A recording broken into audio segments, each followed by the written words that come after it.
Hello, Mount Vernon. I hope you are well this evening. Tonight is our Facebook Live presentation on the district's reopening plan. Joining me this evening, I am delighted to have our board leadership present, Darcy Miller, who is our board president, and Adrian Saunders, our board vice president, and our deputy superintendent is with us also this evening, Dr. Jeff Gorman. So thank you all for joining me this evening and being a part of this conversation. Before we get into our presentation this evening, I'd just like to give you a brief overview on our process with creating our redistricting plan. And then I will give our board president and vice president an opportunity to chime in as well. We have been working, as you know, all school districts have been working on creating a reopening plan. This has been an initiative initiated by the state, and all school districts across the country are required to submit a plan. We have been working to put our plan together and updating that plan based on the most recent guidance from the state and the CDC. And this plan will continue to change and morph as these updates come in. And as we get new information that will dictate how we should operate as a school district. So we initiated a task force in the district. Dr. Gorman served as the chair of our task force, and it represented constituents from all levels of stakeholders in the community. Teachers, parents, students, administrators, and community members were part of this task force. While Dr. Gorman was working on the district task force, I was working with the state on the commissioner's task force. And the reason we decided to attack this at this angle is we wanted to make sure we were in fact capturing what other school districts across the state were doing, what other voices across the state outside of Mount Vernon were doing, and what their concerns were. So the task force that I served on, for example, there were in various meetings a total of 386 people who participated. And even in a virtual environment, the meetings were very structured and very engaging, and each group had a different focus. So I participated in the instructional aspect of the task force. And on my team, there were trustees from other communities, regents, parents, and students. And we were able to raise questions that we could bounce off of each other. And then we would come back to the whole group, and each subgroup then presented out. And while I was gathering that information, I would feed that information back to Dr. Gorman, and he would bring that to our committee in the district. And we would triangulate some of the data that we were getting, some of the questions that may not have surfaced in our community that helped inform our plan. And then as we continued to modify our plan, we did a presentation with our board about 2 weeks ago. And then we got further revisions. And some of your questions have helped inform our plan as well. Some of the questions that you have either sent to us by way of email, or some of the conversations that surfaced on social media, and just your general sentiments regarding your position as parents and members of our community. So we've tried to put a plan together that captures all of your thoughts and all of your feelings. And we want to preface this by saying this plan is not perfect. It is still subject to further revisions. And we'll get into that momentarily, but I'd like to pass the mic, if you will, to our board president, Darcy Miller, and she'll have a few words. And through the course of our presentation this evening, we'll go through the presentation. And as you have questions that you'd like to share, throw them up on Facebook, and I'll try to get to as many of them as possible. Trustee Miller. Thank you, Dr. Hamilton. Good evening, Mount Vernon. Well, tonight we're here to talk about the elephant in the room, which is what's happening with school. So we're very excited to present a plan, which is obviously, as Dr. Hamilton said, going to continue to evolve. And we appreciate your patience all these weeks. I know people feel that There's a lot of information they don't have. Well, there's a lot of information none of us have, and it's a very frustrating and anxious time to not have answers and to kind of live day by day and say, is what's going to happen tomorrow? Is it going to change? So the board was very excited. I was very excited to see this plan. It's very thoughtful. It's very inclusive. And the thing that strikes me the most in terms of how wonderful it is for our community is that it really does stress flexibility and equity. And I'm very, very excited about what the administration has put together. And we're all in this together, Mount Vernon, so we're going to have to somehow get through this, and we have to be flexible and adapt. But I think the administration has the best interests of our children. The board has the best interests of our children in mind. And I think we are delivering a very good product, all things considered. Great. Thank you. Thank you, President Miller. Vice President Saunders. Hi, good afternoon, good evening, Mount Vernon. Thank you for joining us tonight. We hope our goal tonight is to try to answer any questions you may have as far as opening of schools. We had a presentation last night. I hope some of you were able to watch. And if there were any questions left unanswered, maybe you can put them to us tonight and we can get those answered for you, okay? So watch and enjoy. Okay, thank you. Dr. Gorman, you want to give us any opening comments before we jump right into our presentation? And we have a few slides we're going to share. Good evening, everybody. And thank you, Dr. Hamilton. Well, the great news is that the board accepted our plan last night. We did a presentation originally in the beginning of July for them. We did one also in May in our continuity of learning plan. And last night we gave them an update and we finalized the written document that we'll be submitting to the state. We'll actually be putting the plan, public links tomorrow morning is our next action steps on the district website and on each school website.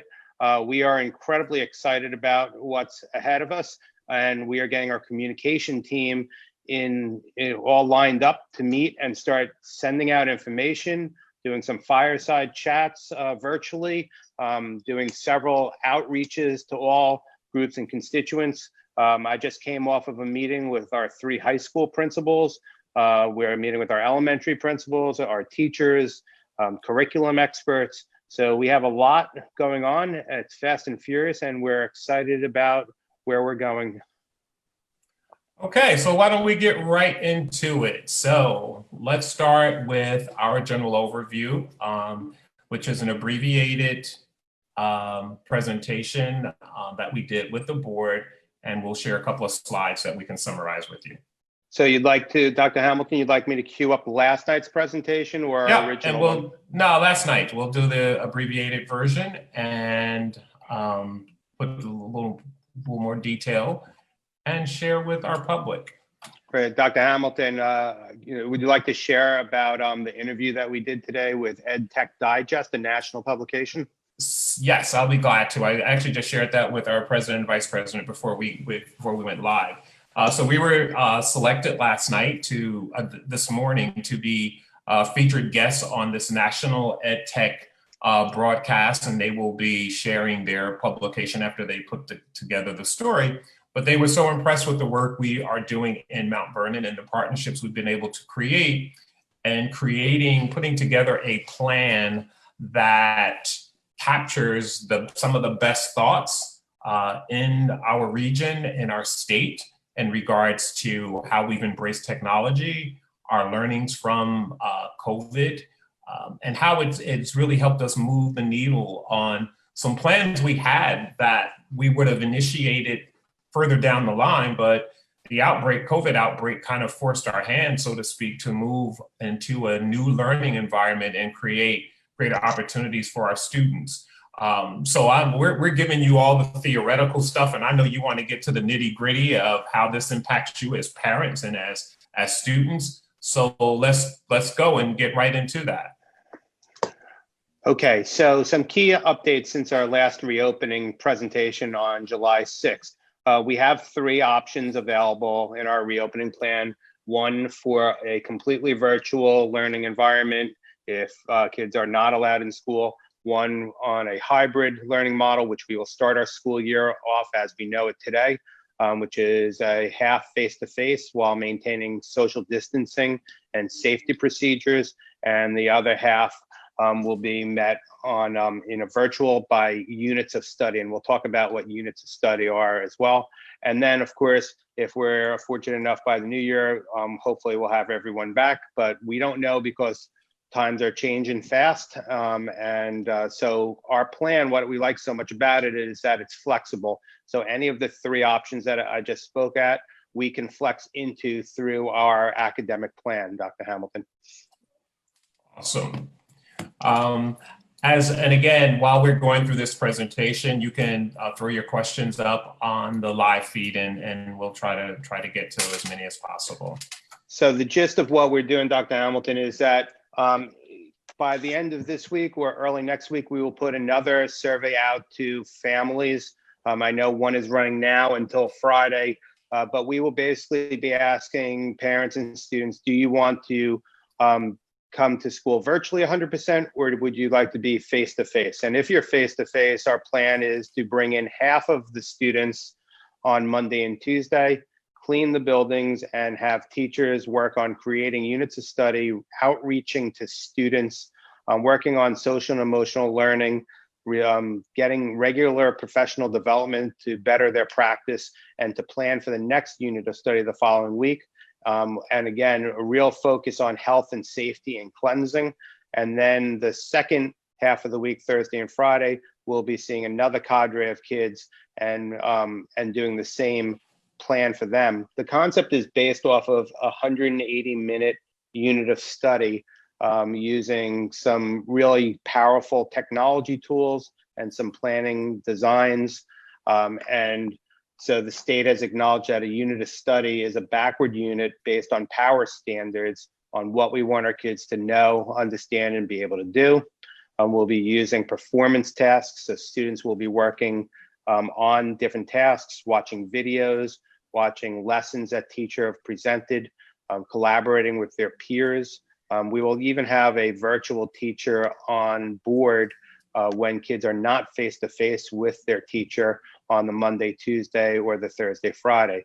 We're trying to embrace what's called a flipped classroom. A flipped classroom is a concept where content or what kids learn is presented to them at home. And then when they come in to see the teacher, they get to spend 2 days rigorously working it out, making sure they understand, and using different assessments so we can make sure that we're not actually, we hope to close the learning gaps that are perceived from our absence from face-to-face from March to June. Also, to give a quick recap, we do plan on bringing some of our populations in 4 times a week, and those would include our special education students and our ELL students and our pre-K 4 students. And so we'll be sending out that survey this week, closing it on August 7th, so we could get an answer to the parents on what the schedule looks like on or before August 14th. And I know that's not a lot of time, Dr. Hamilton, but we are working fast and furious with our plan. The plan is about 50 pages long, and again, will be available on school websites before 12 o'clock tomorrow afternoon. Okay, let's move a little quicker because there are a lot of questions popping up. So let's advance the slide a little bit. Sure. And again, these units will be developed. Some model units will be developed. Also, schools will have the ability to create their own units as well. We're going to start a parent academy training next week as well to start helping parents get up to speed on how to use digital tools like our learning management system, Schoology, and Zoom and video conferencing, and some of the other tools in the district. That Parent Academy we think is very important. So Dr. Hamilton, one of the things that we have to talk about is that we're going to provide a technology tool to every kid in the district, and that is really impressive. We've also made a lot of movement on providing Wi-Fi or hotspots available to kids that need it the most. That is really important for us to communicate one way or the other to families and parents that don't have Wi-Fi now. We found ways to communicate with them through mailings. And we want to ensure that every kid is connected and every kid has their own device and can interact with our content and our curriculum and our teachers. Okay, so I'm going to deviate a little bit, Jeff, so we can get to some of these questions because Yep. I see they're popping in. Let's just jump in. So let's just say in summary of the actual plan, the next phase of this is principals will be creating schedules that are consistent with this plan. So this is the district plan, the aerial view, the global scope of the plan, and principals have to now go to the implementation phase. Setting up classrooms, looking at what the schedule will look like, which kids are going to be in school and which kids will be in the virtual environment. We have done a physical study of our plan of every classroom in the district. So we know how many kids will fit into a classroom and how the social distancing will fit into that landscape. So those parameters are already in place. I want to preface this by saying this is a partnership. In order for this to work, we need our parents to partner with us on this and make sure that, one, you take advantage of the parent training that's going on. One of the things that happened in our March through June experience, it was kind of thrown upon us. So we did not have the luxury of being able to plan and giving parents the support they needed. Teachers needed additional training and opportunities to learn how to function in a virtual environment. So we are adding this parent workshop piece so that if you choose to keep your children home, and you have the right to do that, you will know how to support the educational program that's in place for your child. We will be working on power standards so that we're not all over the place, but that every third grader, every fourth grader, et cetera, will have clear expectations on what they should accomplish and what they should know and be able to do in the core content areas. So let's get into it. Right now, let's to reiterate, the students will be in school Monday and Tuesday. Half of the students will be in school. The other half of the students will be in our distance learning program. If you are familiar with what's happening in our summer program, you see that it is a synchronized program. It is structured. So kids know exactly when teachers are going to be online, when they're available, and they are delivering instruction on a very consistent basis. That is the model we will be rolling out when school opens in September.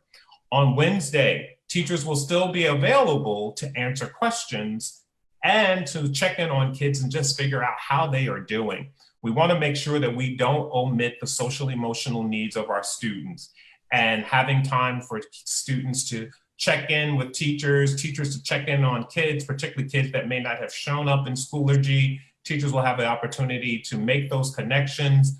And then the other half of the students will come on Thursday and Friday. So students will have a full opportunity to advance their academic achievement. Now, we know that there are some significant reservations about opening school. So let's just address that. There is an expectation that schools will open in September. That is the direction from our governor. Our personal views on that don't matter. What we have to do is make sure that we are compliant with the expectations of our governor and the commissioner, and that is the schools will be open. So we have created a plan that addresses those mandates. Parents have all expressed concerns about, I don't know that I would send my youngster back. That's why we want you to have the information so you can make informed decisions about whether or not you want to send your children back. There is a survey up online right now that asks you a series of questions that will help us inform how many kids are going to be in school. We need to know that so that we can appropriately staff our buildings. We also are taking into consideration staff members who have pre-existing conditions, and we want to make reasonable accommodations to the extent possible that we can for them. So please explain the Parent Academy, who will be teaching. Is it virtual? Yes, the Parent Academy is designed specifically to support parents who want to homeschool, and I'm using homeschool, the definition of homeschool, a little more broadly than it would normally be defined. When your students, when you choose to keep your children home and to provide them instruction in a distance learning program, that's not the same as homeschooling, because you still have access to resources and materials in a distance learning environment. But we do want to provide our parents with training so you understand how to use Schoology, that you understand what's appropriate for lesson activities, and to provide you with some lesson activities that you can use at home with your children in a very structured space. How to create a schedule if you choose to exercise that option. How to create a schedule for your child that's appropriate for his or her age group and their attention span. For those youngsters who have an IEP, those students who have special needs, we are going to make certain that those students continue to get their services. If they're entitled to speech and counseling, OT, PT, all of those services will still be available to our students in a virtual environment. So we will not be compromising the delivery of services for students with IEPs. Dr. Hamilton, I heard somebody, I've been reading along as you're speaking, there is a mention of how will the parent academies be brought out. So we're going to do it in a multiple period of ways. One of them will be that you can check on some webinars on our research page, and then we're going to have live 1-hour trainings where parents can come in. We'll have what we know is a good model for professional learning. 2 people, one will handle questions and one will be teaching them the skills of how, for example, to use breakout rooms in Zoom, or how to log in to Schoology. And we're going to keep on repeating these sessions. We're shooting for 2 times a day, and people can jump in, they could jump out for small hits so it doesn't impact their entire day. They could come with their kids, they could come by themselves.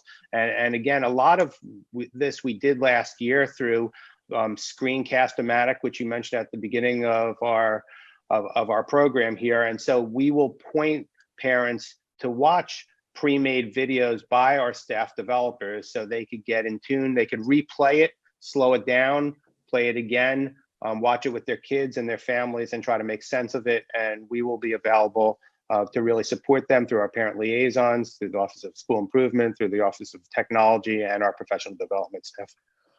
We are very proud that we have been able to, we will be able to provide a device for every student in the district.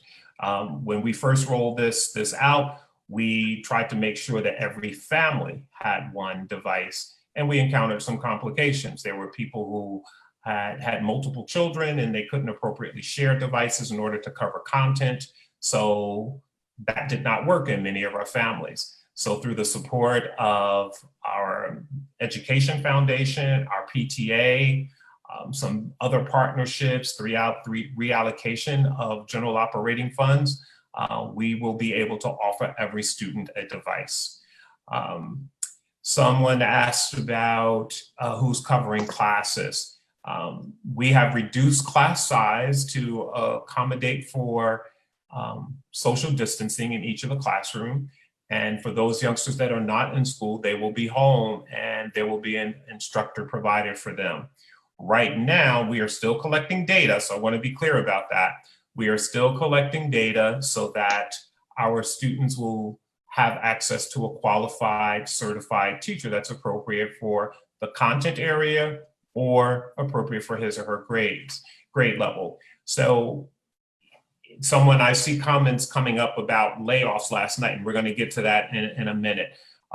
We are hopeful that once we sort out the accommodations that teachers are requesting based on their pre-existing condition, that those could be the teachers who will provide the distance learning opportunities for our students simultaneously while the general ed teacher is providing instruction in the classroom. There are questions about grades. Yes, grades. Versus pass-fail. We went into a pass-fail situation to try to be fair to all of our students. Keep in mind that there were varying degrees of engagement with our students. You had some students who were on Schoology every day, and some teachers, frankly, who were on Schoology every day. And there were some teachers, some students who were not on every day. So just like in a regular classroom, in a regular traditional classroom, students are at varying degrees of participation, and the teacher has to exercise appropriate judgment in terms of how students are engaged and how they're mastering the content.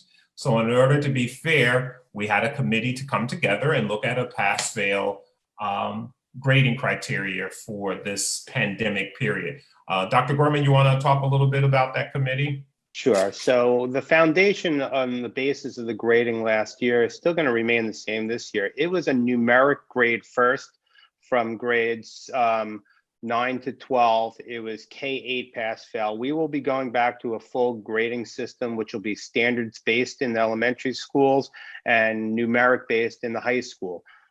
We still reserve the pass-fail option for those students that have extreme conditions due to the pandemic, and that is looking out for our children and their families. There has been some suffering and loss in our community, and to think that school becomes a number one priority when you're dealing with personal trauma, we use that responsive approach to the whole child and family. So we do reserve that ability on pass-fail, but we are going to be numeric. Students will have things to do. They're called performance tasks. They will take assessments, and they will be graded in a marking period manner, regardless of whether we're fully virtual, we're in a hybrid, or we're face-to-face. And again, the flexibility of our model is able to flex from all three of these situations, regardless of what a student chooses and a family chooses. We hope to have as many kids socially distanced in our class so they could be in contact with our teachers. You'll see when we roll out the plans, Dr. Hamilton, safety, cleansing, mask wearing is a priority and a mandate for our district. We are doing everything we can to provide for the safety of our students. But this is an extreme time. And if you have family and that you're worried about, or you're not sure, we'll provide that same type of rich environment virtually if you choose to stay home versus coming to school. Will teachers teach the entire virtual day? Yes, teachers will be in a synchronized learning environment. There will be appropriate breaks in the schedule for students and teachers, but they will be available. Will there be after-school activity or sports? There will not be any sports right now. That is subject to change. But right now, we have not been cleared to offer contact sports in particular during the pandemic. But again, keep in mind that we are getting new information every day. So tomorrow that answer could be very different. Yeah, How are Dr. we Hamilton, addressing- they said that the fall sport season right now was pushed back to September 21st. They also break it down as high risk, medium risk, and low risk sports. Yep. There's a And lot of that's discussion.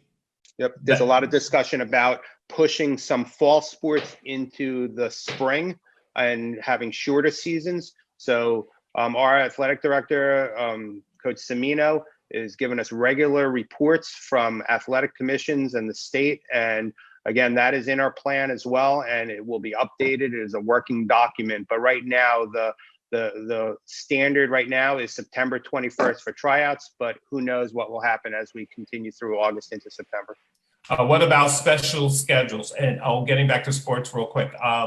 That is also covered in the plan. So when you go online, you can look at the full plan and you will see where the sports fit in the various categories based on state guidance.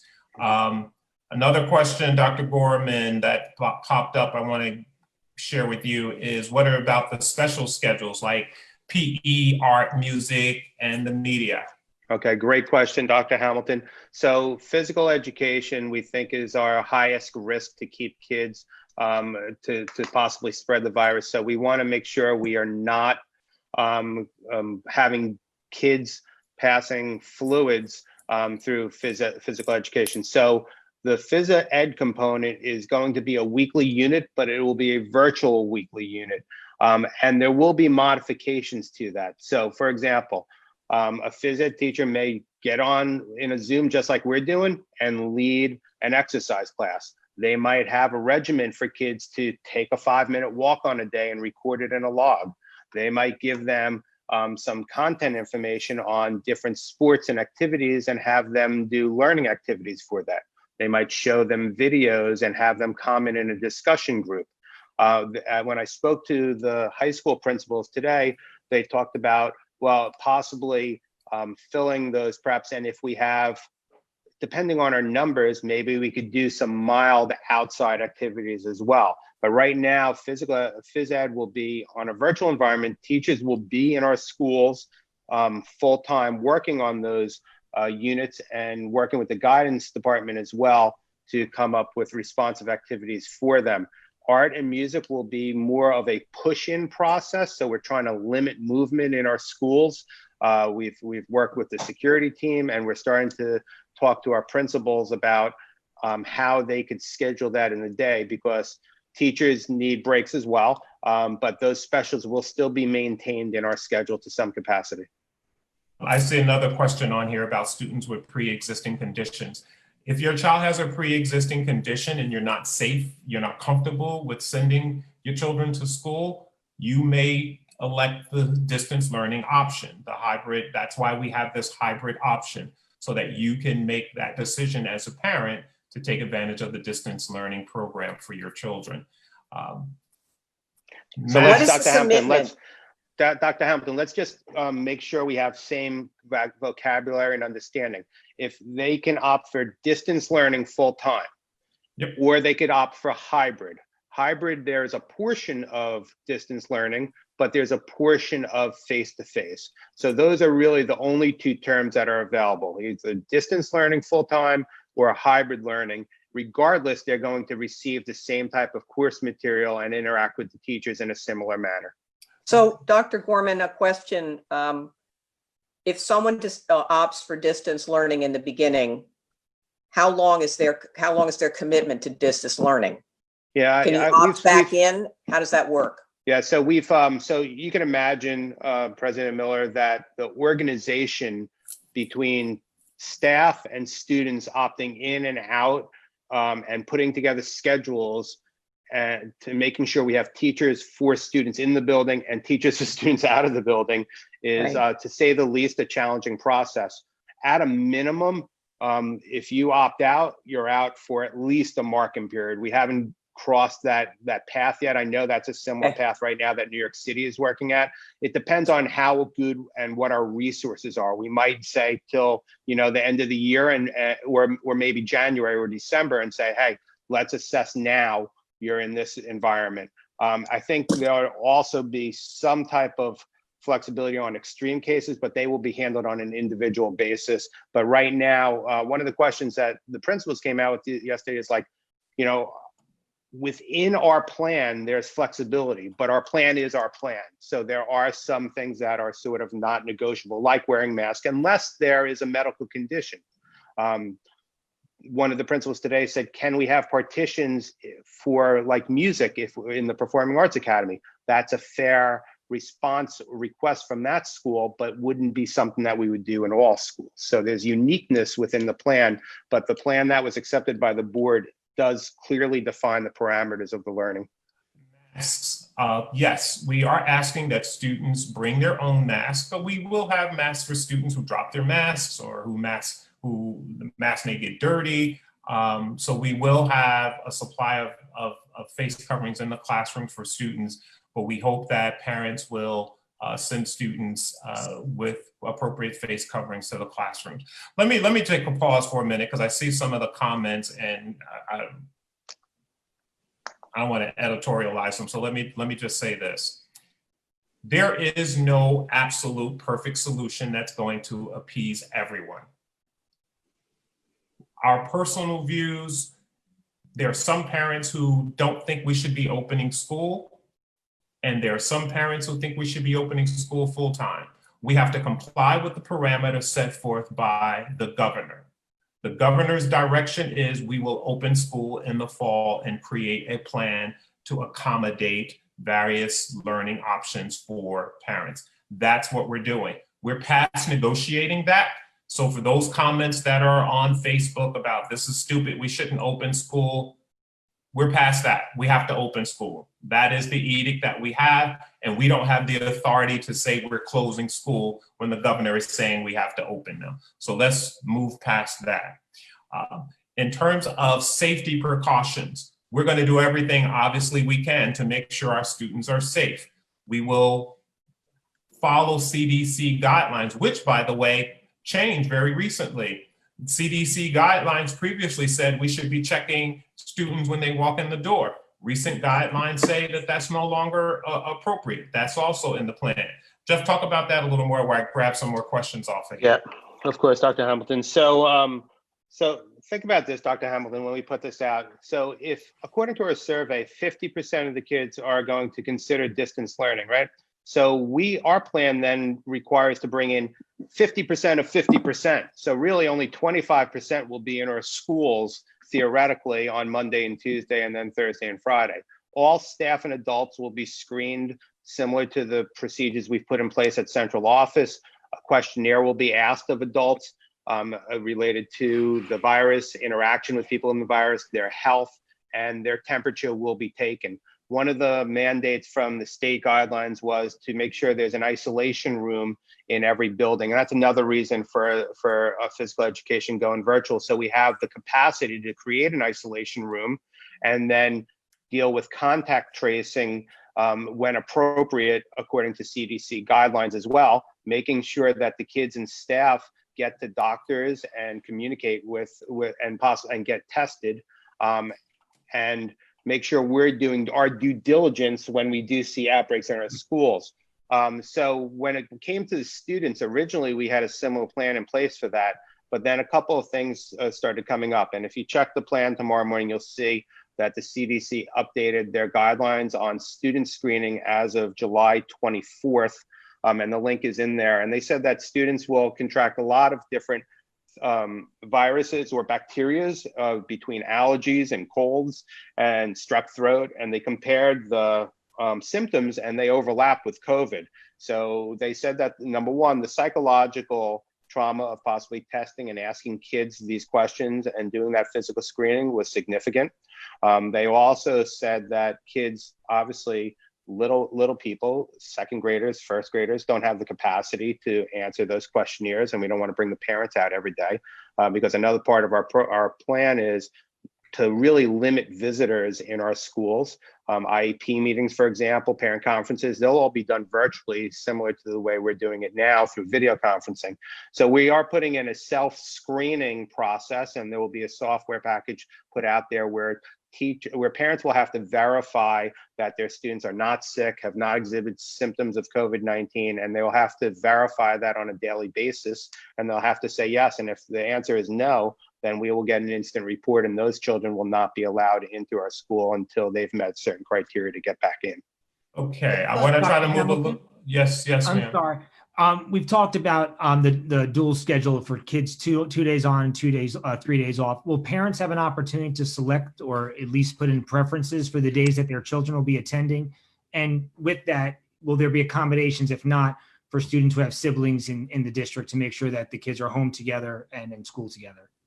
We're absolutely trying to coordinate schedules at the building level to make accommodations to the extent possible for kids to be home on the same day or be in school on the same day. That's going to vary based on building capacity and based on available teaching staff. Part of the uncertainty right now is how many teachers are going to need to be home because they have a pre-existing condition. So that is the plan right now, but there are going to be some logistical issues that have to be reconciled at the school as principals develop these schedules based on the parameters of this plan. Okay, Hamilton, I saw a question asked about food. So we will continue our food services, but they will not, we've made a commitment and working with the food services staff that we will not be serving hot food and buffet style food, and we will be moving meals to the classroom, delivering them, or at the secondary level, having a structure where kids can pick them up at a certain time. And we're actually exploring some other options with the older kids to grab and go, possibly at the end of the day as well. And for those students, I know some people, I use youngsters because I'm an old schooler, but I'll change that. For students who are not physically in school, lunch will still be provided in a grab and go service. So we'll be putting that schedule out as soon as possible as well. The isolation room, what is the isolation room for? The isolation room will be for students who begin to show symptoms while they are in school, and they just need to be isolated until a parent or guardian can come and pick them up. Dr. Hamilton, do a we number have- of our families have taken advantage of the essential worker daycare services that have been provided at homeschool since the beginning of the pandemic. Say that again. I didn't hear the first part, Rick. I'm sorry. A number of our families have taken advantage of the essential worker childcare program available at homeschool since the beginning of the pandemic. What's going to be in place to support those families come the fall with school reopening and the possibility that their children won't be in school full time? So there were certain things that the governor required we include in our plan. Food service is one, and the other is services, instructional childcare services for essential workers. Essential workers are people who work in transportation, may work in a grocery store, of course, our healthcare providers like nurses, lab technicians, doctors, law enforcement, firefighters. Those people are identified as essential workers. And yes, we will continue to offer services for our essential workers so that they will be able to continue to go to school, and that will be a longer day. Right now, we started our program we ran it from 7 to 6. It may not be that robust in September, but we will certainly have a program available for our essential workers. And can you guys touch upon Dr. Rick, Ms. Saunders is trying to get a question in. So the isolation room, Dr. Gorman, will we have multiple isolation rooms in each building? So that is dependent on space. There'll be at least one isolation room. The purpose, and when you read the CDC recommendations on it, they talk about immediately disinfecting and cleaning after a person is in there. We've talked about protective gear for the people that are there. And so there'll be at least one place of isolation for people that are potentially showing symptoms of COVID-19. And then, of course, the goal is to get them medical attention, to self-quarantine, or to a doctor as soon as possible, possibly even a hospital if needed. And so that dynamic is part of the next month of work that the district is committed to working with the school-based teams. So I mentioned, we started last night and we ended about midnight last night. We came back strong today and already met with our high school principals. That was a very positive conversation. They said, we just got to dig in and get our teams at our school level, and we have to follow the umbrella of the plan that we've put out there. So we are really 24/7 here. And like Dr. Hamilton said, there's no utopia in this, but we see a lot of benefits to getting every kid in Mount Vernon a laptop or an iPad. I think that's a tremendous achievement for something that probably would not happen for at least another 10 years based on budgets and other constraints. So there are possibilities that are really powerful here that we want to make sure that we stay very positive in a very challenging time for everyone. This is a stressful time for parents, for children, for people that have lost jobs. This is a very, very tough time. And we're going to continue to spin positive outlooks on the learning of our children and all the things that they can accomplish. And yes, there'll be growing pains and we'll go step backwards a little bit, but we are going forward and we have a very clear, crisp, concise plan moving forward. Now, Other question? do we have nurses at every building every day? Yeah, we have nurses in every building, every day, all day long. Another question that popped up is, what is the response plan for a confirmed case? Once we get notification of a confirmed case, of course, we will do our appropriate tracing, and students who are, or teachers for that matter, who are confirmed, once we get that notification, we will notify all folks who have been in contact with that student, either by way of the building principal or at the district level, and we will exercise our mandated quarantine and disinfecting as we are required to do. Dr. Hamilton, you want to talk about what we've talked about possibly? You said you were outreaching the Department of Health and partners to possibly have us as a testing site because one of the recommendations, one of the requirements to come back to school is to have two negative tests with a 24-hour in between. And actually, we're seeing some problems that are existing in Major League Baseball with the Marlins right now that are having that. They want to come back earlier, but they have to wait on the tests. It would be really a win for the district if somehow we could connect to medical facilities and have a way for us to test parents and students if they showing symptoms where they might not really do that on their own per se.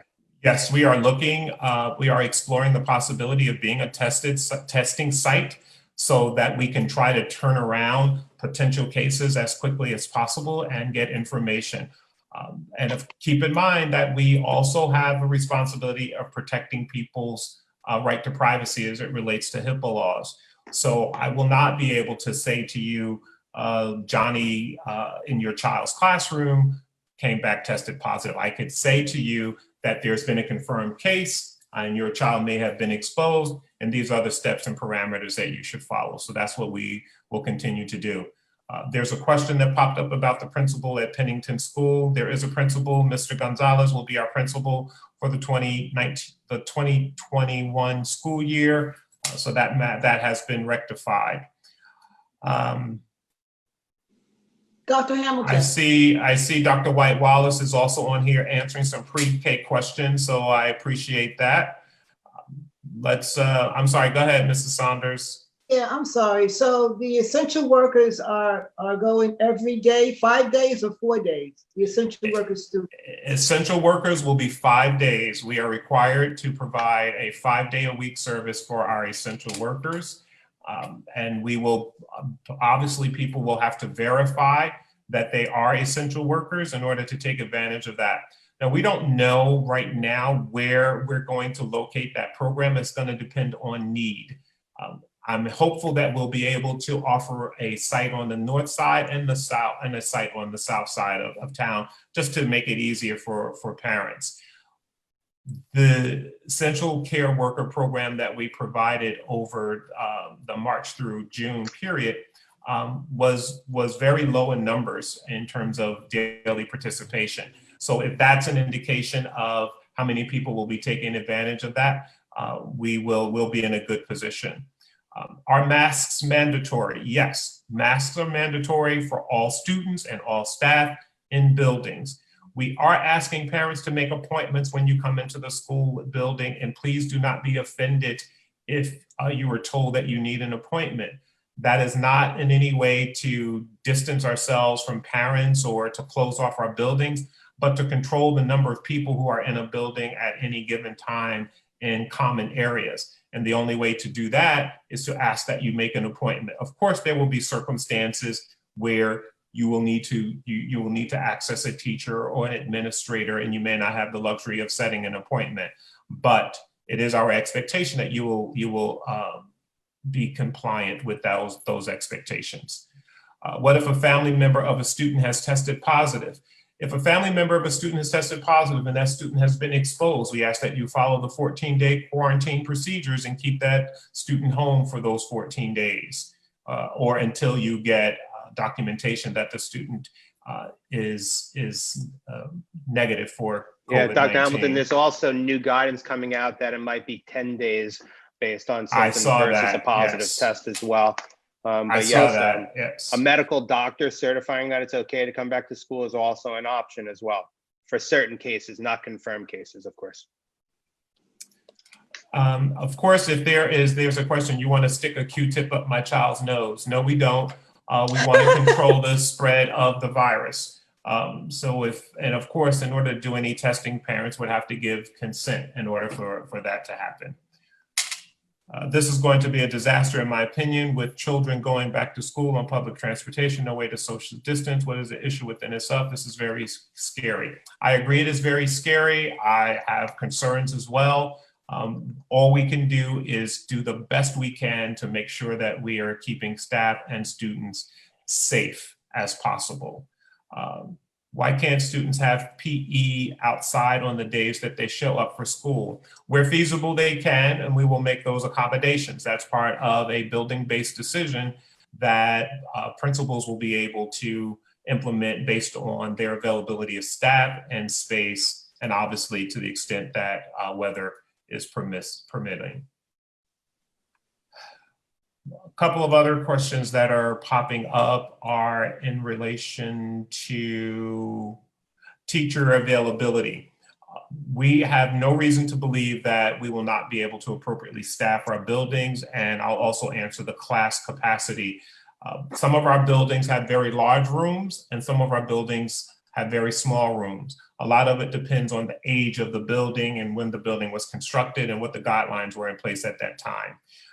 Right now, our class size will range from 10 to 13 students based on the space available in the classroom and appropriate spacing at 6 feet apart. So that is what our class sizes will be right now.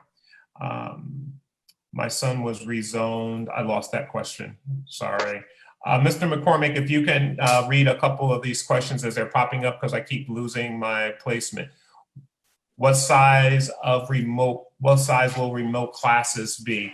Remote classes, when we are providing distance learning, those classes will be obviously limited to the number of students in that particular class. So I don't anticipate that number will be more than 20 to 25 students on any given day at the elementary level. It could be slightly larger in some content area at the high school. The high school schedules obviously differ than the elementary school schedules, and principals will be creating those schedules that very closely mirror their current schedules so that students have access to teachers on a regular basis. Please talk about substitute teachers. We are updating our substitute teacher list as we speak. We just onboarded last night. We onboarded several new substitute teachers who have or will be completing their training so that they will be available to provide continuity of instruction during the pandemic when teachers may not be available. So we are trying to cover that as well. If capacity allows, Dr. Hamilton, will any parents have the option of enrolling their student for 4 days in school? No, the options that are available are, with the exception of our special ed students, the options that are available are consistent with the plan: 2 days on, 2 days off, and distance learning option on those other days. What about the air filters in the building? The government has said that there's specific air filters that may be able to filter out the virus. Are those being installed? We have not installed specific filters that filter out the virus. What we have done is upgraded all of our ventilation systems in our classrooms. Most of the univentilators, which is the system that circulates the air in the classroom, it brings fresh air from outside the building and circulates it into the classroom on a rotating or circular basis. We are fortunate enough that we were able to update and replace our univentilators as part of our 2020 bond initiative. And the air quality, we have no reason to be concerned about air quality in our buildings right now, thankfully. Has the district looked at any opportunities to possibly move some of our classrooms outside in September and October for outdoor learning? So that has popped up a couple of times, and we have explored the feasibility of doing that and what it would take in order to do that. I won't rule that out as a possibility for some of our buildings on a limited basis. Where that's working most effectively is in regions of our country where the weather is conducive to that. We don't have the luxury of having consistent temperature and weather conditions throughout the year. So we may not be able to be as successful with that as some of our colleagues in other parts of the country, but I wouldn't rule that out. Can you Dr. touch Hamilton, upon- I'm sorry, Rick. Dr. Hamilton, I saw a question about if a student contracts the disease or is out of school for 10 to 14 days, what about attendance issues? And I think the key to that is the kids' ability to interact with those units of study that are created each week. And so I think a lot of the rules that are normally put out by schools, like mandated state tests and attendance, are being modified to the conditions of the pandemic. And I'm sure as long as there is medical documentation and the kids are interacting with the content that we are providing, then attendance will not be an issue for us. So I'm seeing a lot of special ed questions popping up. So let's tap into that for a moment. We are, and actually we've done a very good job with providing services in this virtual environment for our special needs students. There are some students who have significant special needs, and we may need to customize, update, and revise their IEPs so that we are compliant with expectations and mandates. But we have an appropriate number of staff members who are available, either district employees or contracted service providers, who will be able to ensure that stipulations of the IEP are followed. And teaching assistants as well, Dr. Hamilton. And our teacher assistants as well. So let's talk about that. As you know, and this has been popping up, there were some layoffs last night. There were some staff members who were accessed as a result of budget constraints. So if you haven't been brought up to date on that, I want to take a moment to just give you some information about that. We have been talking a lot about our fiscal circumstances and conditions that we anticipate could impact our fiscal responsibility moving forward. The board has been very concerned about being fiscally responsible and making certain that we did not in any way paint ourselves into a corner should we face some budget reductions. The governor has stated that it is very likely that school districts will experience a significant cut in state aid as a result of the pandemic. And if the federal government does not come to the rescue of the state education departments, the state ed departments obviously then have to reduce their allocations to local school districts. In addition to that, there are some costs associated with COVID, like buying masks and providing appropriate safeguards and making sure that our buildings are sanitized on an appropriate rotating basis. There is a cost associated with that. And lastly, there is a huge amount of money, in excess of $20 million, that we have not collected from the city. So when people pay their taxes, when they pay their taxes to the city is responsible for submitting those taxes to the school district. There's over $20 million worth of collected taxes that have not been submitted to the district. The district is currently engaged in litigation with the city because of that. When you look at those factors, the board has expressed concerns about our budget and not expending the budget that was approved by the voters in June. So because of that, we have had to access some staff members. But let me be very clear about this. We've replaced almost all, not entirely, but almost all of the staff members who were accessed, with the exception of our teacher assistants, were done through attrition, meaning positions that were vacant, retirees, people who quit or moved on to other positions. So the impact on our staff has been very minimal. Even with those reductions, we are certain that we will continue to provide a quality educational experience for our students. So special ed services will not be compromised. And as soon as we get on the other side of this, we have a commitment to try to restore as many of those positions as possible. But in an effort to be prudent and responsible, I was directed to make X number of dollars and cuts, and we started that process last night, and we're still not completely there, but we have closed the gap tremendously. So that's where we are relative to the cuts that I've seen some comments on our live this evening about. But we are marrying those cuts and those staffing concerns and those programmatic implications with the quarantine, with the COVID outbreak, and making certain that we continue to provide a quality service based on the needs of our students and the needs of our staff, and doing everything we can to be responsible and compliant with mandates. Students should arrive. No, that's a response. Registration. I see a couple of questions about registration. Thank you for bringing that up. We are moving to a virtual registration or an online registration process There is an active link on our webpage for registration.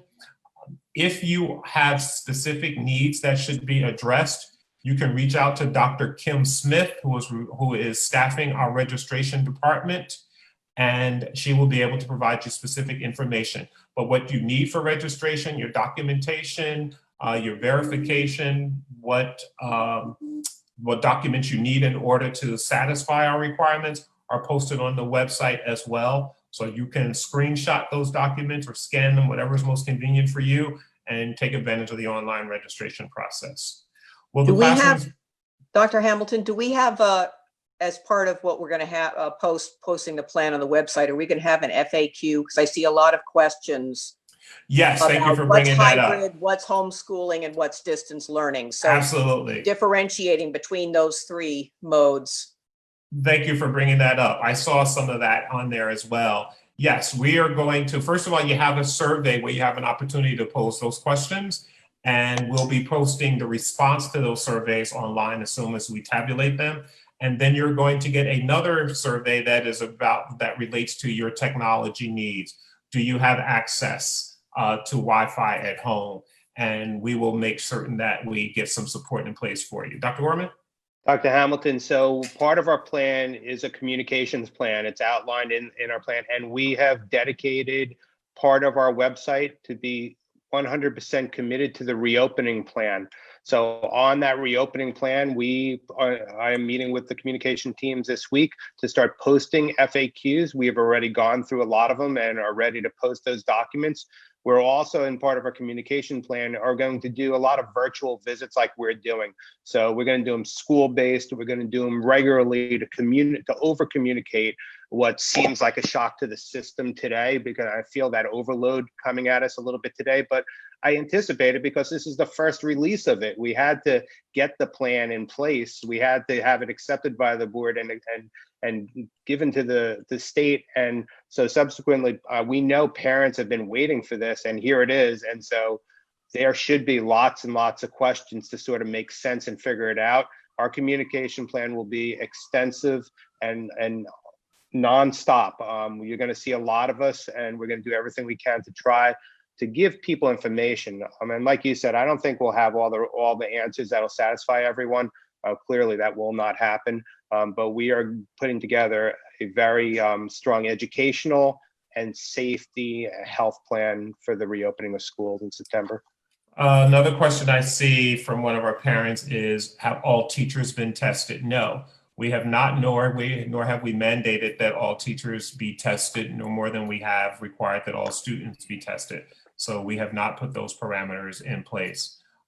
On that note, Dr. Hamilton, what will be the procedure for students returning or staff returning? Will they have to provide the district, if they did test positive at one point, will they have to provide the district with tests certifying that they've tested negative?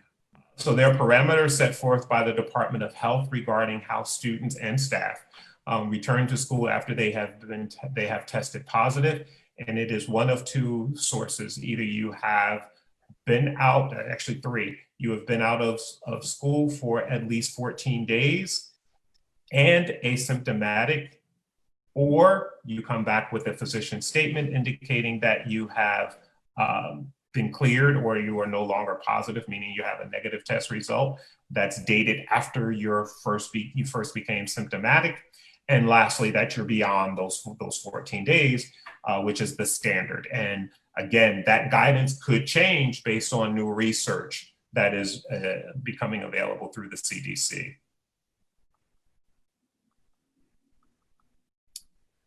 What about students who do not have internet access at home?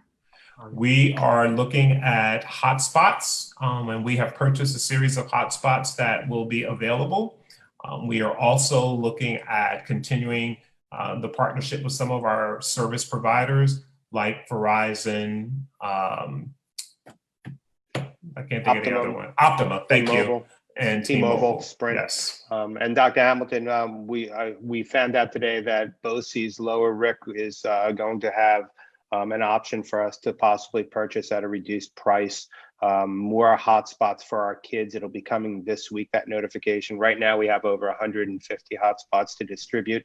That'll be key for parents to somehow, for us to communicate to parents, and for them to get word to us that they are in need of the Wi-Fi, because like you said, a computer without connection is not really helpful for either party. I do want to say, Dr. Hamilton, that students do have the ability to use their own device as well if they have one, because while we're be able to get one for everyone, we're going to be, pressed pretty tightly on that. And our K1s will be receiving iPads actually, and grades 2 to 12 will be getting laptops. That's right. So do I have to register for high school? Yes, any student who is not already registered and already in our school registration must go through the registration process. Will it be optional for students who just want to do online school? Yes, that will be an option. That's one of the choices available on the survey. Another parent asked the question or a statement, I'm not comfortable with sending my child back to school. Can I do a 100% distance learning?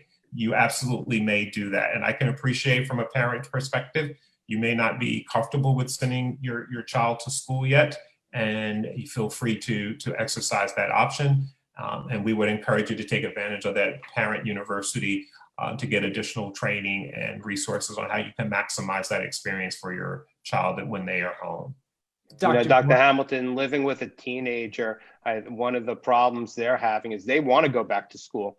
They want to see their friends. They want to interact. This is tough for them. And one of the things that we talked about last night, which I think is good, is that we are mandating masks for all students that are not, that are able to wear them. If they have medical conditions, we will make accommodations. But having the school make that mandate, I think, is right in line with the governor's recommendations for teenagers and the spread. And it helps me as a parent to have further conversations with my son about the spreading of the virus and being responsive until there's a vaccine and a cure out. How can you enforce the mask wearing? How can we enforce that?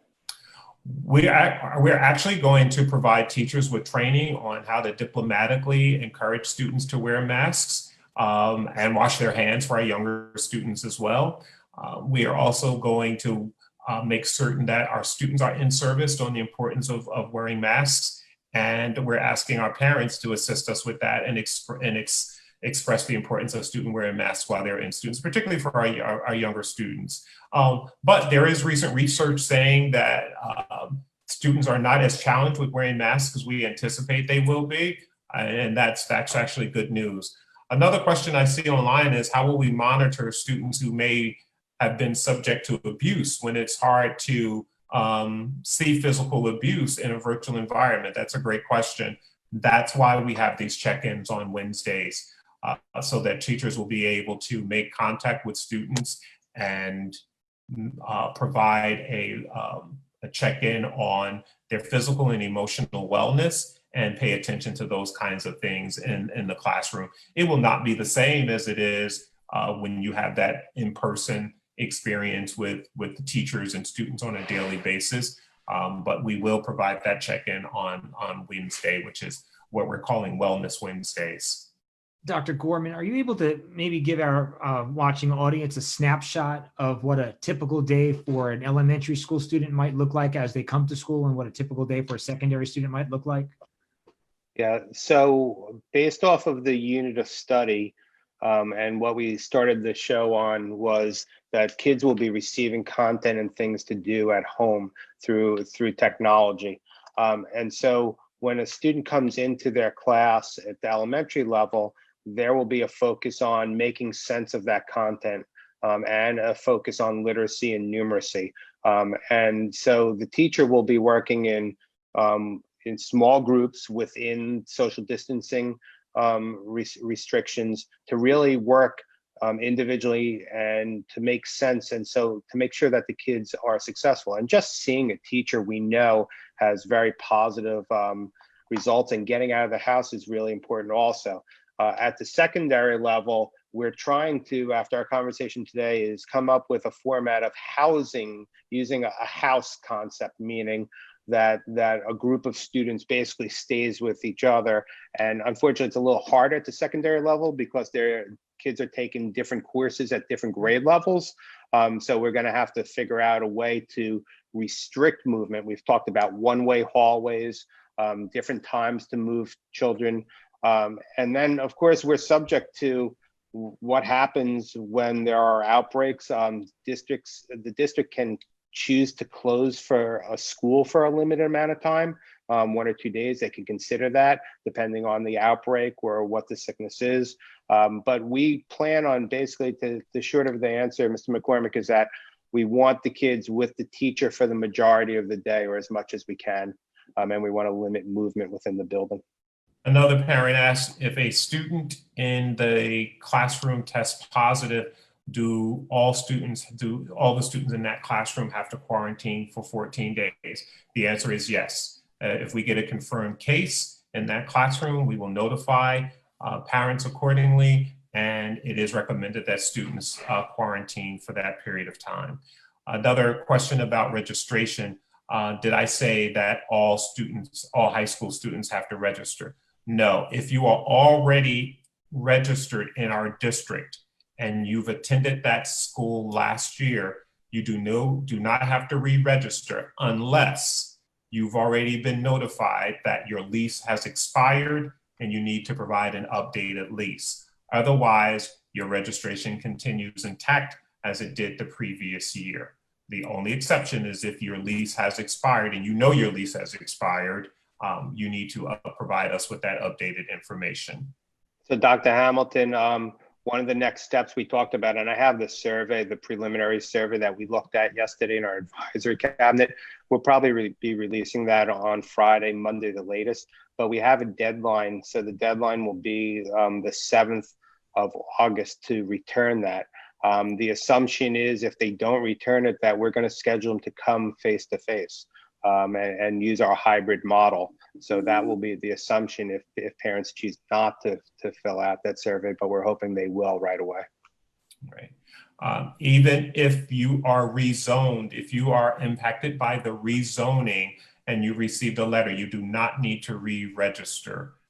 You're already registered if you received a rezone letter assigning you to the new school. Dr. Hamilton, I heard good news last night that we had found a principal for Mandela. Yes, we have onboarded a new principal for Mandela, and we anticipate that his employment will begin on August 1st. We will be putting that information out to the Mandela community on Monday, as soon as we get his fingerprints back.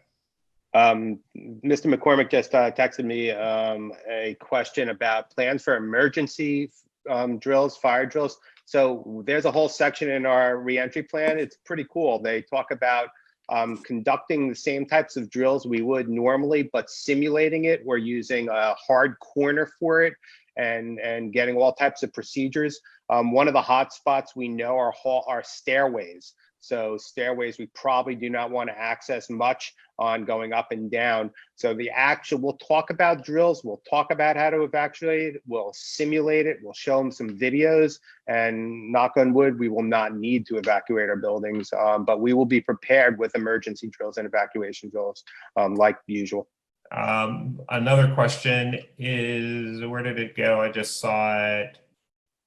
So some parents, I'm seeing a lot of parents saying that they want to keep their children home. They're not comfortable with sending them back. That is your right to do that. I totally understand that and respect that. That's why we are providing that option. Will teachers be available, live teachers be available in the virtual environment? Yes, there will be live teachers providing synchronized instruction during our distance learning portion of our reopening plan. Dr. Hamilton. Yes. So we're going to provide lunch for all students, even if they're remote. Will they go to their home school to pick it up? Yes. And there's a time spot? for There will that? be a time slot made available based on the lunch periods that are assigned to students so that they can take full advantage of their distance learning. And lunch will be provided over this past period, the COVID period.